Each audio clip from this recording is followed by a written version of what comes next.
Samuel chapters 4 to 7 today, or rather 1 Samuel or 1 Samuel. I still haven't figured that out yet, but we'll get that sorted. When we immediately get back into the Israelites having a big old scrap with the Philistines.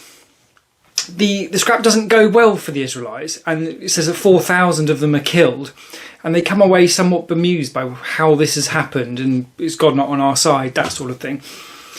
They decide that in order to rectify this problem, though, the next time they're going to go back into battle with the Philistines, but they're going to take the Ark of the Covenant with them, a bit like they did in Joshua when they first entered the Promised Land and went over the River Jordan. Trouble is, this doesn't go very well either, and they take the Ark of the Covenant in there. 30,000 Israelites are killed this time, and presumably they don't have Indiana Jones to help with this, and the Ark of the Covenant actually gets nicked by the Philistines, and they take it back to wherever the Philistines from, I can't remember. Just for good measure, it also turns out that as part of this battle, because Eli's sons were priests' assistants with the Ark of the Covenant, they were killed as God foretold to Samuel in the previous video. At this point, we also have the demise of Eli, but through rather a strange scenario. He's 98 at this point, it turns out. And it also turns out that he's been the leader of Israel for the last 40 years. I hadn't quite twigged that from the previous section. When he hears the death of his sons, it sounds like he's, well, maybe not cool, but it doesn't note that there's any great response.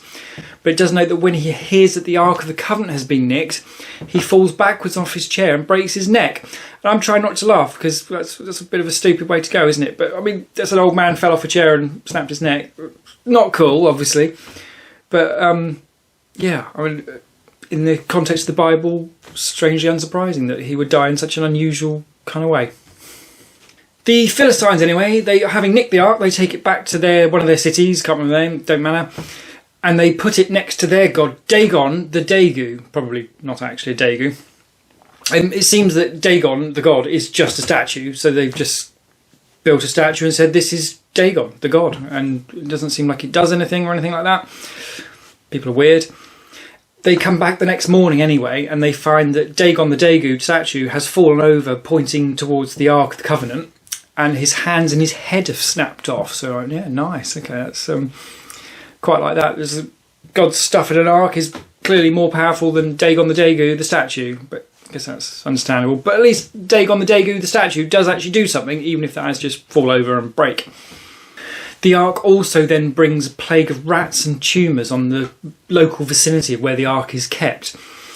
There's another weird example here of the story device of you doing things in threes, which seems to be something that the author of Judges, assuming that's Samuel, really likes doing. So, because it does it all through Judges, there's the threes with Samson, and then we've had it already twice in the book of Samuel, this one, 1 Samuel, 1 Samuel, whatever. But the Ark is moved twice, so it's held in 3 different cities, and at each city it brings this plague of rats and tumours. Philistines are a charming bunch, aren't they? It's trash in our city, let's get it out of here, let's give it to our neighbours. And it's charming, isn't it? You think maybe they'll do something else with it.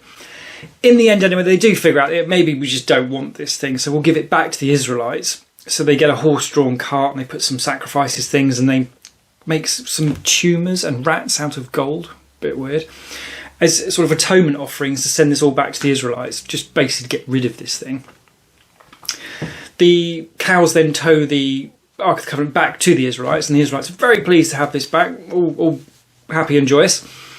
70 of the Israelites, unfortunately, look into the Ark of the Covenant, which would be brilliant, wouldn't it? I'd love to see inside the Ark of the Covenant, but I always love to see the Ark of the Covenant, assuming it's real. I mean, possible it's real, I guess it's possible it's real and not magical, but either way. And God strikes down these 70 people who look in the thing. To be fair, that was pretty clear, wasn't it? You're not supposed to be doing things and messing about with the Ark of the Covenant. I'm slightly surprised they were even allowed just to take it out of the Holy of Holies and take it off into battle, because presumably before God told them to do it, I think that's right. It doesn't sound like God told them to do it this time. So someone just thought, let's go and get this thing. And it's like, you're supposed to do that. So I'm a little bit surprised they got away with that. So I think probably 70 people taking a peek and dying is net maybe not the worst result ever. Slightly oddly, despite the Philistines having had this demonstration of the power of the Ark of the Covenant, and it actually does stuff compared to Dagon, who just falls over, Dagon even, they have another scrap with the Israelites. To be fair, it may be started by the Israelites, that's not particularly clear. But this time it's got Samuel as judge and seems God on their side. So this time the Philistines get their butts handed to them.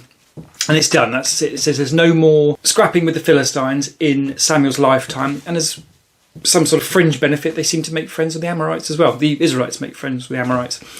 So we finish this put on quite a positive. And I assume that's not going to last, but we will find out in the next video.